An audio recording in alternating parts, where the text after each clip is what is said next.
आमर Biju Janata Dal delegation team महामहिम राज्यपाल को जाइए आम भेटिलु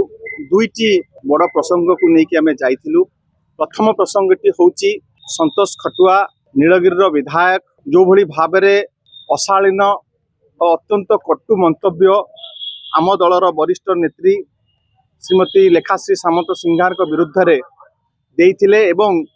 सबु जगार आम जाइकी एफआईआर रेजिस्टर कला परे मध्य कौन सी आईनगत कार्यानुष्ठान तांको विरुद्ध रे आज पर्यंत ग्रहण करा जाई नाही एवं तांकर औद्धत्यमी एते बढ़ी जाइची जे सीए जातिर जनक जातिर पिता महात्मा गांधी को मध्य अत्यंत विद्वेषपूर्ण एवं घृणामूलक मंतव्य दबा को मध्य पछौ नाहंती। जो पवित्र गृह भितरे आमे प्रवेश करवा पूर्वरु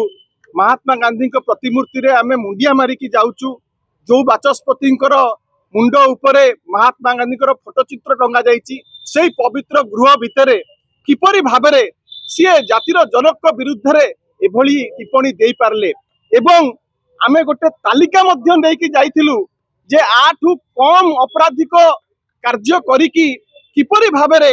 अनेक विधायक अन्य राज्यर तांको विरुद्ध रे सस्पेंड करा जाइछि तांकु सेंसर करा जाइछि प्रिविलेज कमिटी को तांको ना पठा जाइछि एवं स्पीकर टूर मध्य रिपोर्ट मगा जाइछि किंतु आंको विरुद्ध रे काहे की करा जीवनी पार्लियामेंट रे मध्य हमें देखिछु एमपी मानु को सस्पेंड करा जाइछि ए भलिका डेरोगेटरी रिमार्क्स जो माने दियंती सेति पई सांविधानिक और वैधानिक जो व्यवस्था रही आमे महामहिम राज्यपाल को अनुरोध करके आसचु संतोष खटुआ विरुद्ध रे से कार्यानुष्ठान ग्रहण करने।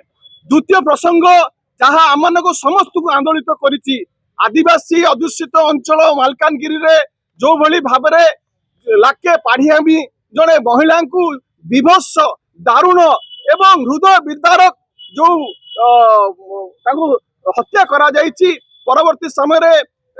छाती चिरी दिया जाइछि एवं गण दुष्कर्म करा जाइछि जहाँ ओडिशा इतिहास रे केबे आगुरु देखा जाई नथिला जेते घटना घटिछि ये सब को टपी गला एवं आदिवासी मुख्यमंत्री आज नीरव दृष्टा साजिଛନ୍ତି मालकानगिरी जळुछि भितर भितर कुहुळुछि एवं सेटा आउरी विस्फोरक परिस्थिति आडू जाउछि सेति पई जेतु ए सरकार संपूर्ण भाव में फेल मारी गलानी आमे महामहिम राष्ट्रपति महामहिम राज्यपाल को आमे